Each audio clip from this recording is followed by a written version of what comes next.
명하신 대로 하자. 이와 같은 제목으로 하나님의 말씀을 전합니다. 하나님께서 우리에게 섬기다라는 말에는 경배하다 또한 예배드리라는 뜻이 있습니다. 하나님을 섬기다라는 말은 종이 주인을 섬기듯 하나님을 섬기라는 것입니다. 즉 하나님을 경배하고 하나님께 예배드리라는 것입니다. 성경 전체를 통해서 볼 때에도 창조의 목적이 하나님께 예배드리는 것임을 알 수가 있습니다. 하나님 모세에게 이스라엘 백성을 인도하여 내라고 명하시면서 이렇게 말씀하셨습니다. 출애굽기 3장 12절에 하나님이 가라사대 내가 정녕 너와 함께 있으리라. 내가 백성을 애굽에서 인도하여 낸 후에 너희가 이 산에서 하나님을 섬기리니 이것이 내가 너를 보낸 증거니라. 아멘. 하나님께서 모세를 애굽의 바로에게 보내어 내 백성을 보내라. 그들이 나를 섬길 것이라고 말씀하셨습니다. 하나님을 섬기라는 말을 조금씩 다르게 말씀하고 있습니다. 출애굽기 7장 16절의 말씀 보면은 그에게 이르시기를 히브리 사람의 하나님 여호와께서 나를 왕에게 보내어 이르시되 내 백성을 보내라. 그들이 광야에서 나를 섬길 것이니라 하였으나 이제까지 내가 듣지 아니하였도다. 아멘. 이스라엘 백성을 출애굽시키시는 목적이 그들로 하나님을 섬기게 하기 위해서입니다. 하나님께서는 모세를 애굽의 바로에게 보내어 이스라엘 자손을 보내라. 그들이 나를 섬길 것이냐 라고 하나님의 뜻을 전하십니다. 하나님의 뜻이 그때마다 하나님을 섬기라 라는 말을 조금씩 다르게 말씀하셨습니다. 하나님을 섬긴다는 말의 뜻을 성경에서 찾아보면은 하나님께 희생을 드리라. 출애굽기 3장 18절 말씀 보면은 그들이 내 말을 들으니 너는 그들의 장로들과 함께 애굽 왕에게 이르시기를 히브리 사람의 하나님 여호와께서 우리에게 임하셨은즉 우리가 우리 하나님 여호와께 희생을 드리라 하오니 사흘길쯤 광야로 가기를 허락하소서 하라. 아멘. 출애굽기 5장 3절의 말씀 보게 되게 되면 어떻게 말씀하고 있습니까? 그들이 가로되 히브리인의 하나님이 우리에게 나타나셨은지 우리가 사흘쯤 광야에 가서 우리 하나님 여호와께 희생을 드리려 하오니 가기를 허락하소서. 여호와께서 온영이나 칼로 우리를 치실까 두려워하나이다. 아멘. 즉 하나님을 섬기라는 말은 하나님께 희생을 드리라고 말씀하고 있습니다. 그리고 출애굽기 5장 1절에서는 또 다르게 말씀하고 있습니다. 그래서 하나님을 섬기라는 뜻은 출애굽기 5장 1절에서는 하나님의 절기를 지키는 것이라고 했습니다. 그 후에 모세와 아론이 가서 바로에게 이르되 이스라엘 하나님 여호와의 말씀에 내 백성을 보내라. 그들이 광야에서 내 앞에 절기를 지킬 것이니라 하셨나이다. 아멘. 여기서 하나님을 섬기라는 말을 하나님 앞에 절기를 지키라라고 말씀하고 있습니다. 즉 하나님을 섬기다라는 말은 절기에 하나님 앞에 희생을 드리라는 것입니다. 그래서 오늘 본문의 말씀 출애굽기 8장 25절 28절의 말씀 보면은 바로가 모세와 아론을 불러 이르시되 너희는 가서 이 땅에서 너희 하나님께 희생을 드리라. 모세가 가로되 그리하면 불가하니이다. 우리가 우리 하나님 여호와께 희생을 드리는 것은 애굽 사람의 미워하는 바요온즉 우리가 만일 애굽 사람의 목전에서 희생을 드리면 그들이 그것을 미워하여 우리를 돌로 치지 아니하리까. 우리가 사흘길쯤 광야로 들어가서 우리 하나님 여호와께 희생을 드리되 우리에게 명하신 대로 하려 하나이다. 바로가 가로되 내가 너희를 보내리니 너희가 너희 하나님 여호와께 광야에서 희생을 드릴 것이나 너무 멀리는 가지 말라. 그런즉 너희는 나를 위하여 기도하라. 아멘. 절기에 하나님께 희생을 드리는 것은 오늘날에 무엇을 뜻하는 것입니까? 지금 말씀하고 있습니까? 하나님을 섬기다라는 말은 하나님 앞에 절기를 지키는 것이다 라고 말씀하셨습니다. 즉 하나님을 섬기다라는 말씀은 절기에 하나님께 희생을 드리는 것입니다. 우리가 하나님께 희생을 드리는 것이라고 말씀하셨습니다. 그러면은 절기에 하나님께 희생을 드리는 것이 무엇입니까? 말씀을 통해서 하나님을 섬기는 것은 곧 하나님의 절기를 지키는 것입니다. 하나님께 희생을 드리는 것입니다. 그러면 하나님을 섬기는 것과 하나님께 희생을 드리는 것을 다른 말씀의 뜻은 무엇입니까? 그것은 바로 제사입니다. 오늘날의 예배입니다. 따라서 하나님을 섬기라는 말은 결국 하나님께 제사를 드리라는 것입니다. 결론적으로 하나님께 이스라엘 백성을 민족을 애굽시키시는 목적은 곧 하나님께 그리스도의 피로 우리를 죄와 사망에서 구원하신 목적은 우리가 하나님을 섬기게 하는 것입니다. 이것이 바로 오늘날 예배입니다. 바로 우리가 하나님께 예배 드리는 것입니다. 그래서 성경은 성도를 가르쳐 하나님께 제사로 언약한 자라고 말씀합니다. 출애굽한 이스라엘 백성들의 삶은 어떠했습니까? 이스라엘 백성들은 아침 저녁으로 하나님께 번제를 드렸습니다. 이스라엘 백성은 각종 제사를 드렸습니다. 이스라엘 백성들은 이틀이든지 한 달이든지 1년이든지 구름이 성막 위에 머물러 있을 동안에는 진행하지 아니하다가 떠오르면 진행하였습니다. 뿐만 아니라 이스라엘 백성들은 진 칠 때에도 항상 성막 중심으로 진을 쳤습니다. 그리고 세 지파씩 동서남북으로 진을 쳤습니다. 이는 이스라엘 백성들은 광야 40년 동안 오직 성막 중심, 교회 중심, 곧 예배 중심으로 생활했다는 것입니다. 다시 말해서 이스라엘 백성들은 하나님께서 자신을 애굽에서 구원하여 내신 목적대로 광야에서 하나님께 제사를 드렸던 것입니다. 하나님께서 이스라엘 민족을 애굽에서 인도하여 내신 목적이 있습니다. 곧 하나님께서 그리스도의 피로 우리를 죄와 사망에서 구원하신 목적이 있습니다. 그 목적은 우리가 하나님을 섬기게 하는 것입니다. 우리가 하나님께 제사를 예배 드리는 것입니다. 그래서 성경 전체를 통해서 볼 때에도 창조의 목적이 하나님께 예배 드리는 것임을 알 수가 있습니다. 그래서 성경은 그리스도의 피로 구속하신 성도를 가르쳐 하나님과 제사로 언약한 자라고 말씀합니다. 시편 50편 5절의 말씀은 이르시되 나의 성도를 내 앞에 모으라 곧 제사로 나와 언약한 자니라 하시도다. 아멘. 이는 한마디로 우리는 하나님께 예배 드리기에 우리가 창조되었습니다. 우리는 구원을 받았다는 것입니다. 이러한 사실은 출애굽뿐만 아니라 성경 전체를 통해서도 알 수가 있습니다. 이처럼 예수님을 만나 수가성 여인은 맨 먼저 예배의 장소에 대해서 묻고 있습니다. 그것은 하나님께 예배 드리는 것이 바로 우리를 창조하셨습니다.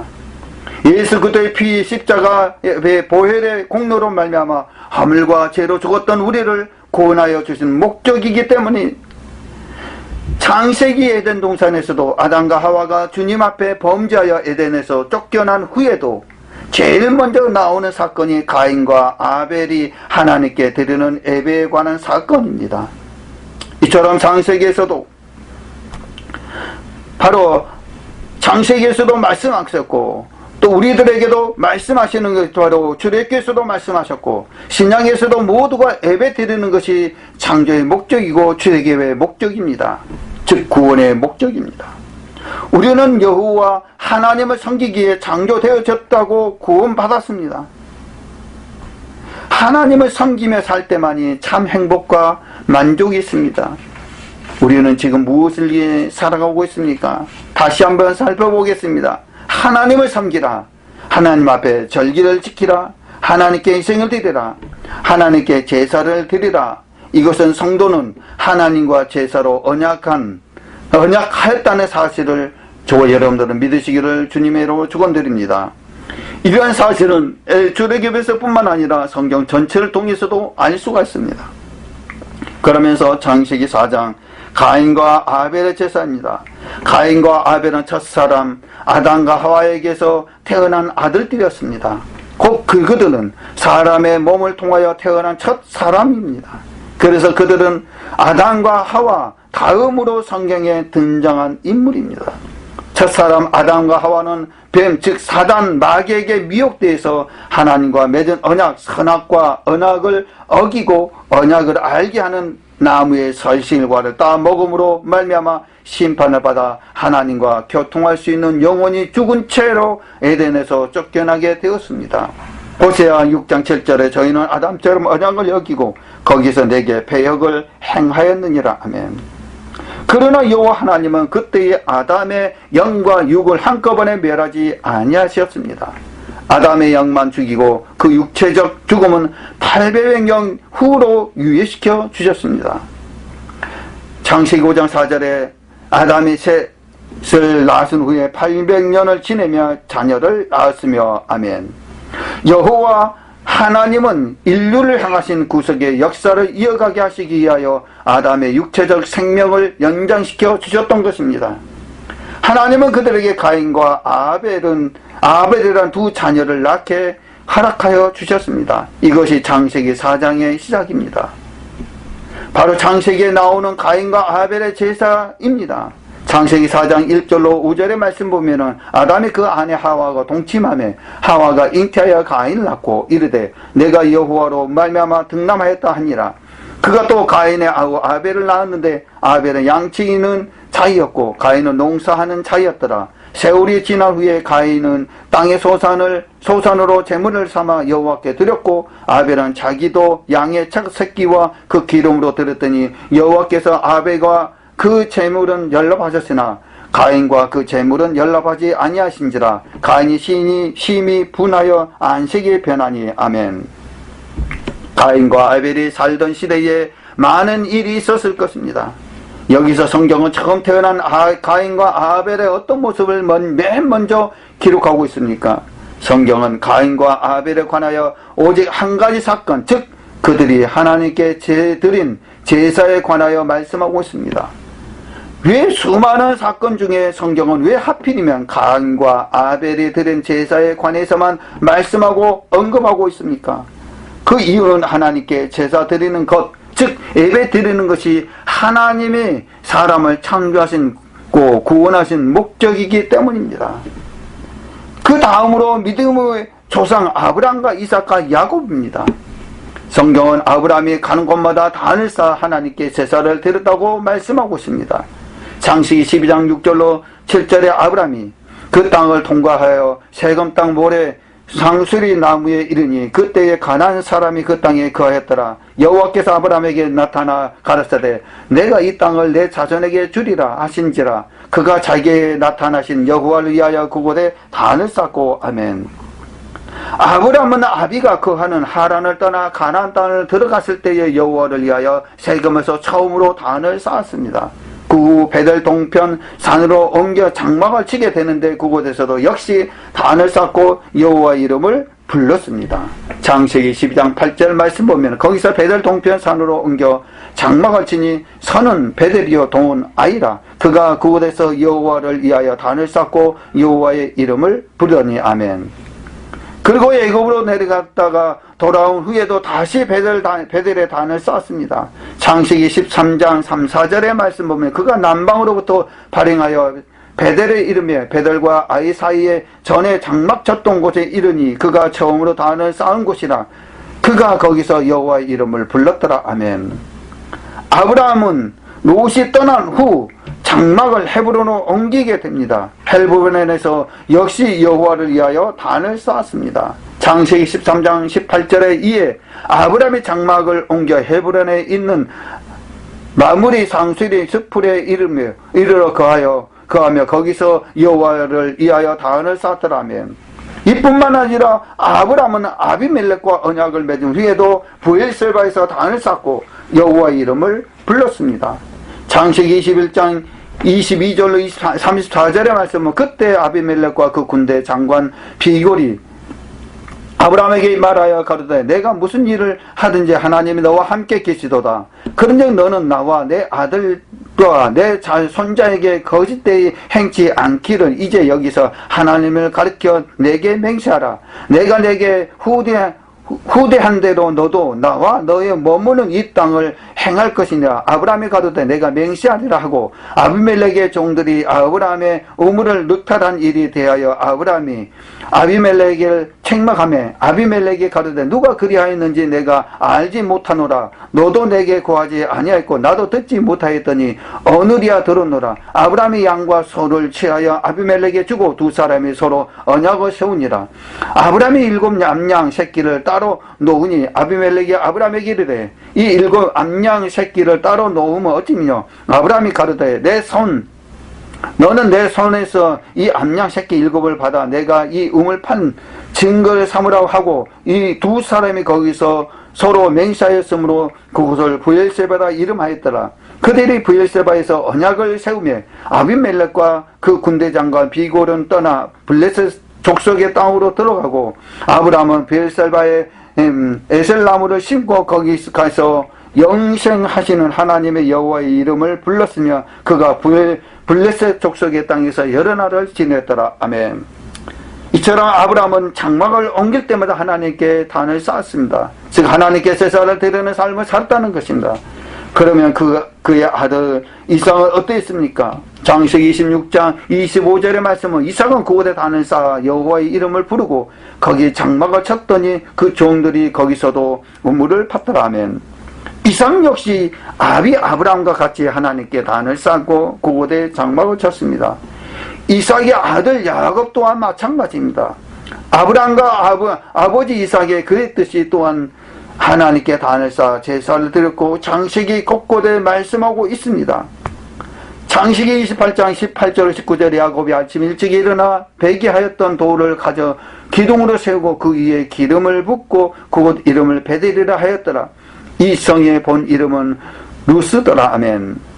창세기 31장 54절에 야곱이 또 산에서 제사를 드리고 형제들을 불러 떡을 먹이니 그들이 떡을 먹고 산에서 격려하고. 아멘. 창세기 33장 20절에 거기 단을 쌓고 그 이름을 엘렐로 헤이스 이스라엘이라 하였더라. 아멘.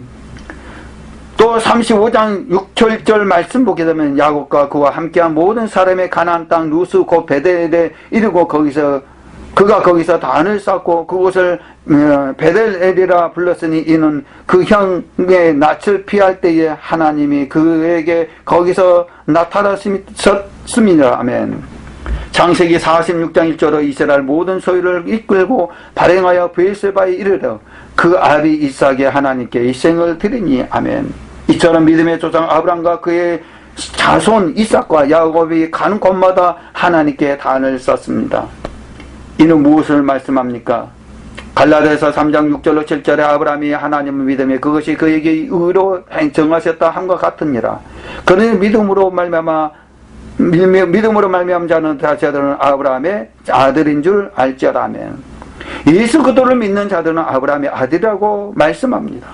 그러므로 아브라함을 택하신 목적은 곧 예수 믿는 우리를 택하시고 구원하신 목적과도 같습니다. 따라서 그들이 제사 즉 예배 드리는 삶을 살았다는 것은 하나님께서 사람을 창조하신 목적, 구원하신 목적이 하나님께 예배 드리게 하는 것입니다. 그래서 저와 여러분들도 마찬가지입니다. 여호와 하나님께서 아담과 하와 또는 가인과 아벨 모든 사람들이 다 가고 구한 곳마다 하나님께 예배 드리며 단을 쌓았고 예배 드렸다라는 것입니다. 그래서 저와 여러분도 마찬가지입니다. 하나님께 예배 드리는 그 중심적인 삶을 사시기를 주님의 이름으로 축원드립니다. 그래서 하나님께서 우리를 창조하신 것은, 우리를 구원하신 것은 우리가 하나님께 예배 드리며 살게 하는 것이라는 사실을 믿으시고, 저와 여러분들 오늘도 우리 예배가 주님께 연락되는 예배가 되시고 하나님께 영광의 축복받는 귀한 하나님의 자녀가 되시기를 주 예수 그리스도 이름으로 간절히 축원 올려옵나이다.